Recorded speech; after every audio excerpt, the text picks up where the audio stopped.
No nii, sirutuspaus on läbi, kes kodudes vaatavad, loodetavasti olete saanud endale kohvitassi värskendada.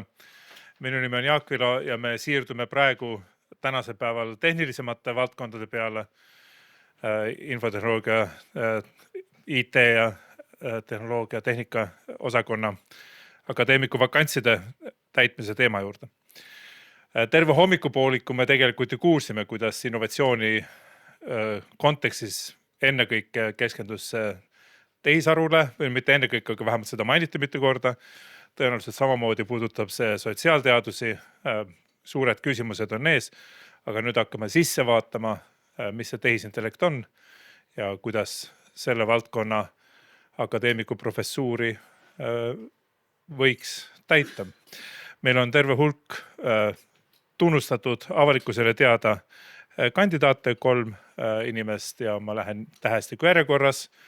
Esimene on Jaan Aru, kes ennast küll avalikkuses rohkem ajuteadlaseks tituleerib või avalikkus teda ajuteadlaseks peab, aga siis kuulame, mis tal on öelda tehisintellekti kohta. Tere ja aitäh, et saan oma asju siin rääkida. Kohe alguses tegid mulle raskeks öeldes, et ma olen ju ajuteadlane. Päris nii ma ise ei loe, et ma paningi seetõttu siia selle lühikese CV ka, et ma alustasin üldse, õppisin psühholoogiat, kohe pärast kooli läksin Berliini, õppisin psühholoogiat, siis tõepoolest tegin doktorantuuri ajuteaduses, aga tegelikult ju aastast 2014 juba olen seotud ka Arvutiteaduste Instituudiga ja tehisaru uuringutega.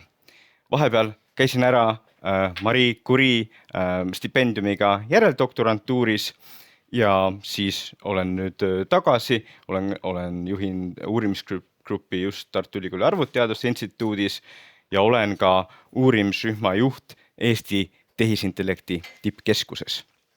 Seega tõsi, ma ei ole puhas tehisaru uurija, aga tänapäeval tehisaru uuringud vajavad ka selliseid interdistsiplinaarseid mõtlejaid ja ma leiangi, et ma olen 11 aastat tegelenud tegelikult tehisaru teemadega ja küsinud siis neid küsimusi, mida tavaline tehisaru uurija ei saagi küsida.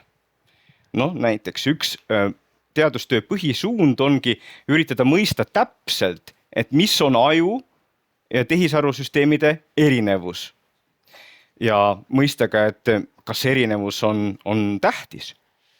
Ja üks põhjus, miks selle teemaga tegeleda ja miks selle teema üle mõelda, on see, et tegelikult tänapäeval on üha rohkem inimesi mitte ainult laiemas üldsuses, vaid ka teaduses, kes ütlevad, et kui tehisarvivõrgud on väga sarnased sellele, mis aju teeb, siis peaksime neile omistama teadvuse, agentsuse, mõtlemisvõime, võib-olla neile andma ka mingisugused õigused ja nii edasi. Ja see ei ole mingi esoteeriline teema, vaid kui me vaatame näiteks Nature'i ja Science'i veergudele, siis viimase 2 aasta jooksul on mõlemal olnud artikleid selle kohta, mis selliseid teemasid ka tõstetavad. Aga minu üks peamiseid küsimusi siis on, et kui õigustatud on öelda, et need süsteemid tegelikult on sarnased või tegelikult omades ka seda ajuteaduse tausta, võiksime öelda, et see sarnasus on üle pingutatud. Ja kui me lühidalt vaatame seda standardmudelit, siis näeme, et nii standardmudel nagu neuronist kui ka standardmudel sellest, mida teeb siis tehisneuron, tõesti on väga võrreldavad ja sarnased ja see ongi üks põhiargumente, miks siis inimesed ütlevad, et kuidas sa saad öelda, et siis ühel süsteemil ajul on teadvus, agentsus ja nii edasi ja teisel ei ole. Ja minu üks uurimistöö põhisuundasid on siis samm-sammult seda nii-öelda sarnasust kas lõhkuda või näidata, et see ei ole nii suur. Ja kui me vaatame seda üksikut närvirakku, siis me ütleme ja oleme öelnud, et sellise pildi asemel peaksime me tegelikult võtma arvesse midagi taolist. Et neuron ei ole selline väga lihtne masinavärk, mida on lihtne panna niimoodi sellistesse valemitesse, vaid siin peaksime arvesse võtma, et on ühel neuronil mitu erinevat osa ja tegelikult nagu siin illustreerime ka molekulaarseid protsesse tuleks arvesse võtta, et mõista, kuidas neuron tegelikult töötab. Et see on üks asi, mis me oleme teinud ja mida inimesed ka võrdlemisi teavad. Teine asi, mis on siis selline üks sarnasus, mida rõhutatakse, on see, et nii ajus kui ka tehisnärvi võrkudes siis sisend tuleb kuskilt ja siis liigub läbi erinevate tasandite, kuni tuleb mingi vastus. Ja meie oma töödes oleme siis argumenteerinud, et see vaade sarnasusest on ka vale, sest anatoomiliselt see ei ole lihtsalt õige kirjeldus sellest, kuidas aju töötab, pigem ajus igalt sellelt töötlusetapilt on võimalik interaktsiooni teha aju keskel olevate struktuuridega, nagu näiteks taalamus ja siis selles artiklis me ka argumenteerime, et seetõttu on ajus võimalik teha natukene teistmoodi arvutusprotsesse ka. Ja jällegi, et see sarnasus on, ei ole nii selge, kui tegelikult mõned inimesed arvavad. Nüüd viimastel aastatel, kuna see artikkel sai sellise, ma ei tea, halva või hea kuulsusega tehisaru uurijate valdkonnas, siis on meil rohkem võrgustikke, mis teevad selliseid modulaarseid süsteeme. Siis me oleme edasi liikunud ja üritame nagu veel paremini seda nii-öelda näppu peale panna, et mis on see põhierinevus aju ja tehisarusüsteemide vahel. Ja üks võimalus seda vaadata, kuhu meie uuem uurimistöö liigub, ongi see, et ajus meil on väga mitu erinevat taset, kus üldse protsessid toimuvad. Näiteks on ka molekulaarne tasand, mida ma ise olen seni veel vähe uurinud, aga loodaksin rohkem uurida. Ja see molekulaarsest tasandist muutused suudavad minna kiiresti ka võrgustiku tasandile. Ühesõnaga, meil on erinevad tasemed, mis on omavahel seotud. Tehisaru samas toimub ainult siin ühel võrgustiku tasemel.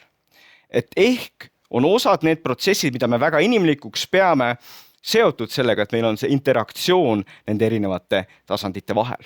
See on asi, mida me siis praegu uurime ega edaspidi üritame kirjeldada.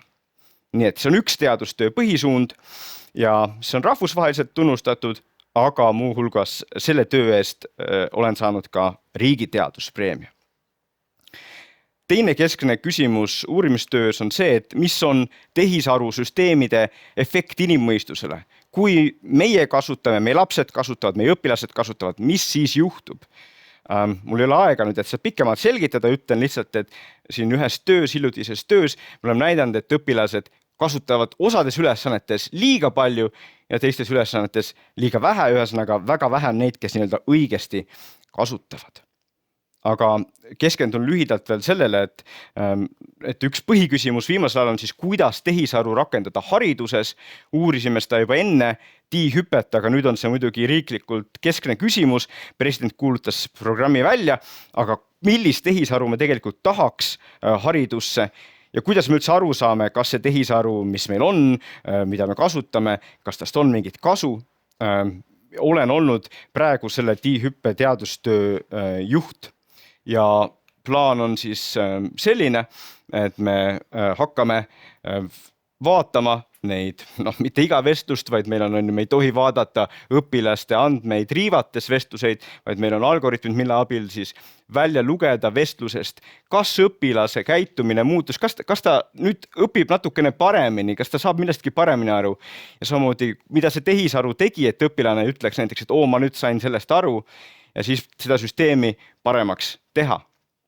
See on antud hetkel on see täiesti unikaalne uurimistöö ka maailmas, et selliseid riigi taseme programme, kus ka niimoodi uuritakse teistes riikides praegusel hetkel ei ole. Et me loodame tegelikult, et siit sünnib ka päris palju ettevõtluskoostööd. Ja las ma viimaste minutitega kirjeldan siis seda, et mis võiks olla minu panus ja ka ühiskondlik olulisus. Esiteks, nagu juba näitasin, siis ma olen selline interdistsiplinaarne teadlane, kellele meeldib väga erinevate teadlastega suhelda, rääkida ja ma loodan, et see sobiks hästi ka Teaduste Akadeemiasse. Ja teen sellist, üritan edasi ka teha sellist rahvusvaheliselt keskset ja olulist teadustööd. Teiseks, läbi aastate, läbi viimase 10 aasta, rohkem kui 10 aastat on minu jaoks südameasjaks olnud see, et ma viiksin teadust inimesteni ja kõigi inimesteni. Ja võib-olla kõige parem näide sellest on see, et ma olen kirjutanud erinevaid raamatuid. Paljude teie jaoks on need raamatud liiga lihtsad, aga nende tavainimeste jaoks, kelleni ma jõuda tahan, võib-olla teie sõprade jaoks näiteks, nad sobivad üsna hästi ja mõte on just see, et näidata, et teadlane on olemas ja et see teadus tegelikult on huvitav. Ja selle töö eest olen saanud ka tegelikult 3 korda teaduse populariseerimise eest peaauhinna, need on erinevad aastad. Need ei ole raamatute eest, kusjuures ainult see viimane on selle ühe raamatu eest. Esimene oli artiklisarja eest. Teine oli peamiselt selle eest, et ma käin hästi palju pean loenguid, näiteks ettevõtetes ka, et iga aasta käin 20-30 erinevas ettevõttes rääkimas ja just alati rõhutan, mina olen teadlane, see on see, mida me teaduses teeme, see on see, mida me näiteks tehisaru kohta mõtleme. Ja teine asi, kus ma tihti palju loenguid teen, on koolides. Ja see ongi võib-olla kolmas aspekt ja viimane aspekt, mida ma esile tooksin, et me kõik juhendame.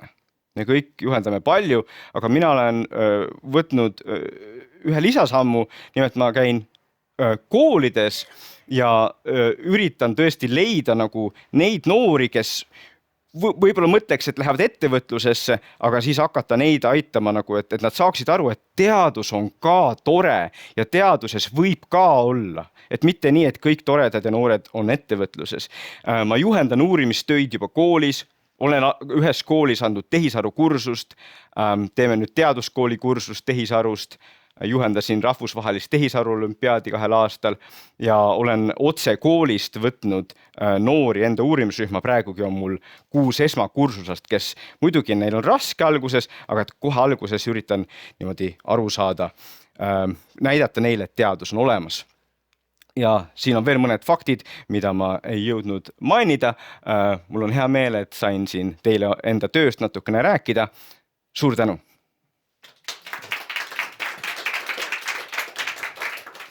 Aitäh! Palun küsimusi!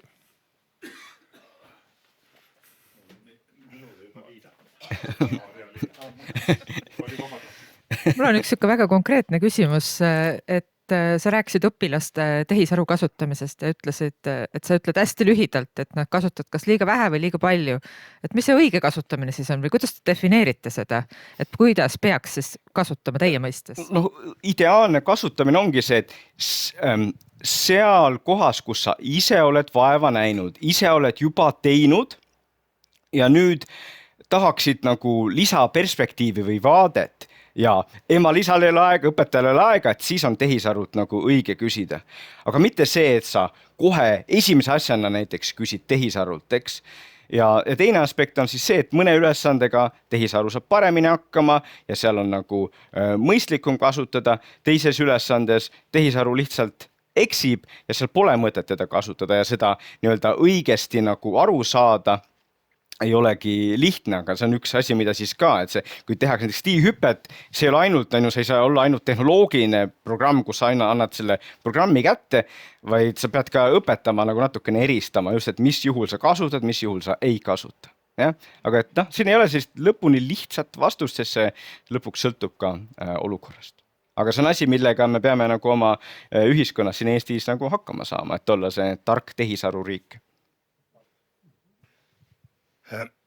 See sinu uurimisteema esimene osa, aju ja tehisaru erinevus, et valdavalt tehisaru töötab binaarsel süsteemil ja ajus kõige primitiivsemad protsessid toimuvad ka binaarsel süsteemil, inhibitoorne, eksitatoorne süsteem. Aga lõviosa inimaju tegevusest toimub spetsialiseeritud individuaalsetel komputeerivatel neuronitel. Iga üksik neuron komputeerib. Nii, mida binaarse süsteemi elemendid ei tee. Ja neid on umbes 10 000 erinevat meie ajus. Et minule jutt sellest, et tehisaru ülehomme on parem kui nagu inimese aju, tundub niisuguse lapseliku lobana. Ma arvan, ilmselgelt minu ajuteadlase pool täielikult nõustub sinuga, aga see probleem ongi, et ajuteadlased on sellest diskussioonist kohati täiesti välja jäetud. See jutt käib nagu tehisaru gigantide poolt ja nende poolt, kes on väga tehnooptimistid ja nii jääbki tavainimesele väga tihti see mulje, et tehisaru on kohe-kohe inimaju keerukusel järgi jõudmas. Ja et meie olemegi nagu need järgmised artiklid, mis meil praegu nii-öelda töös on, üritavadki näidata, et see on et see ei ole õige, et see on selline luul või fantaasia, aga tänapäeval ma tunnengi, et on üha raskem ka tegelikult nagu üldse kohale jõuda, et sa võid olla teadlane, sa võid oma alal väga hästi asju teada, aga need inimesed, kes siis saavad väga palju raha ja nad on väga mõjukad, neid tegelikult ei huvita isegi see, mis ajuteadlane nagu räägib, et see on raske. Ma küsiks veel seda, et tõenäoliselt päris palju tehakse praegu tööd ka, et luua nii-öelda tehisneuroneid või teha arvutid, mis töötavad päris neuronitel. Kas selles suunas Eestis ka midagi toimub?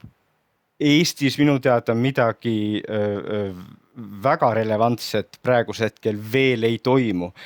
Ja ka maailmateaduses võib öelda, et seda küll tehakse, aga ta on ikkagi väga marginaalne võrreldes sellega, mis nagu kogu see tehisaru põhibuum ja mainstream on. Eks? Aga otse loomulikult meie uurimistöö praktiliselt alati ütlebki, et nagu, kui me tahame liikuda selliste süsteemide poole, mis oleks ajule sarnasemad, need peavad olema neuromorfilised ja võib-olla kasutama ka osana nagu päris neuroneid. Nii et me otsime ka koostööd selliste ettevõtetega laiast maailmas, aga see on väga algusjärgus. Kui ma õieti aru sain, siis sinu üks uurimissuund on see, kuidas see tehisaru võiks õppimist toetada. Kui kaugel sellega maailmas ollakse või Eestis, et oleks mingi tehisaru, mis on haridusasutuste spetsiifiline, et toetab õppimist. Jah, et ühelt poolt esiteks see põhiprobleem ongi selles, et need tavakasutuse tehisarusüsteemid automaatselt ei toeta haridust ja on teinud meile väga suure karuteene. Ja teiselt poolt siis nüüd ongi viimaste poole aasta jooksul tiihüppe raames oleme üritanud nagu neid süsteeme nagu masseerida nii, et nad annaksid nagu paremaid väljundit, et nad tõesti suunaksid õppima. Esimene selline suur piloot käib praegu, et kus me, või väike piloot, oleneb kuidas mõõta, kus me siis näeme, et kuidas õpilased seda vastu võtavad, aga põhimõtteliselt töö käib, ma ei ütleks, et me oleme selle probleemi lahendanud. See on päris keerukas probleem, näiteks ta on ainespetsiifiline ka, mis ainet sa pärast õpid, milline on selle õpilase tase, eks need kõik asjad on nagu relevantsed faktorid, mida meie süsteem peaks arvesse võtma. Tegeleme sellega, ei ole lahendanud, aga ma loodan, et kui see tiihüppe jätkub niimoodi, et ta on teadusmeelne ja teadlasi kuulatakse, siis me liigume iga kuu edasi selliste süsteemide poole. Tegeldakse siin-seal, aga praegusel hetkel jah, et ei ole näinud veel ühtegi süsteemi, mis selgelt lööks silmad ette ja ütleks, et võtame selle süsteemi. Olen kindel, et neid tekib, sellepärast, et me ei ole ainsad, kes nagu muret tunnevad, aga tänaseks päevaks seda ei ole lahendatud ei siin ega ka rahvusvaheliselt. Ma küsin ka siis, sa näitasid seda tehisnärvivõrgu ühte neuronit alguses, et võtame ajust õppust, teeme selle matemaatilise mudeli, kui me ajust aru saame ja siis tehti Perceptron, mis väga palju üksinda ei õppinud. Siis tulid need AI tuumatalved. Kui me nüüd võtame õppust, saame aru, kuidas aju töötab ja sa võrdled, et kuidas sa praegused tehisarusüsteemid töötavad või ei tööta, transformeritega, ka saab otseselt võrrelda. Aga nüüd kõige selle juures ja siis ka Mart Saarma küsimustele viidates tekib ju küsimus, et kui me nüüd paremini saame aru ajust ja kui me päriselt saame aru, siis me matemaatiliselt suudaks kirjeldada seda, et kas parim tõestus, et me saame aru ja oskame rakenduda on siis, kui sa konstrueerid vastava tehisnärvisüsteemi, tehisvõrgustikku või mis iganes, mis siis töötab veel paremini kui senised. Kui lihtne see on? Jah, et põhimõtteliselt see on see suund, et meie ka oma artiklites me ütle kunagi, et see on midagi, mis on täiesti nagu arvutusteadusest väljaspool. Ei, me ütleme lihtsalt, et tänapäeva tehisnärvivõrgud on liiga lihtsad võrreldes nende arvutusprotsessidega, mida aju teeb. Me peame neid asju, mis aju teeb, paremini mõistma ja siis, kui me suudame neid kirjeldada nendes süsteemides, me saame ajust paremini aru ja loodetavasti saame ka paremaid ja mõistlikumaid tehisnärvi võrke. Aga nagu siin korra ühele küsimusele ka vastasin, probleem on selles, et mainstreami tänasel päeval see nii palju enam ei huvita, kuna tundub, et näiteks et transformerid, nad on ju kõik võimsad, suudavad kõik asjad juba ära teha. Miks meil on vaja see samm veel edasi teha? Muidugi aju töötab analoogsüsteemidega nendest komponentidest, mis loodus on suutnud luua, et ei ole nagu loogikavalemeid nii lihtne rakendada seal. Jah, et aju on teistmoodi ja see on nüüd viimane. Seda tuleb ka rõhutada. Kommenteerida. Sa unustasid kogunisti ära sensoorse süsteemi. Kindlasti ei unustanud, aga ma tänasi ei pannud siis. Sest mis inimajus sa räägid võrreldes arvutiga, kui sul ei ole sensoorset süsteemi ja äärmiselt tundlikud ja mitmekesist kuulmine, nägemine, haistmine, kompamine ja nii edasi ja kõik integreeritult. No just, et see on ka näiteks meie 2023. aasta ühe põhiartikli üks sõnumeid, et vaadake inimajus need asjad on tunduvalt keerukamad. Meil on palju neid erinevaid sensorid, nii et see on olemas, aga seal me ka mainime muidugi edasi vaadates, et me arvame, et see on nii-öelda lihtne probleem, sest põhimõtteliselt sul on võimalik panna tehisnärvivõrkudele ka palju sensoreid ja isegi rohkem sensoreid kui see, mida inimaju tajub. Ja nii et see sensorite aspekt iseenesest on lahendatav. Nüüd küsimus on see teine asi, mida sa ütlesid, kuidas nii-öelda õigesti hästi integreerida ja seda tänasel päeval keegi veel ei tea, aga meie grupp on üks, kes seda üritab aru saada. Eks näis. Aitäh! Aitäh!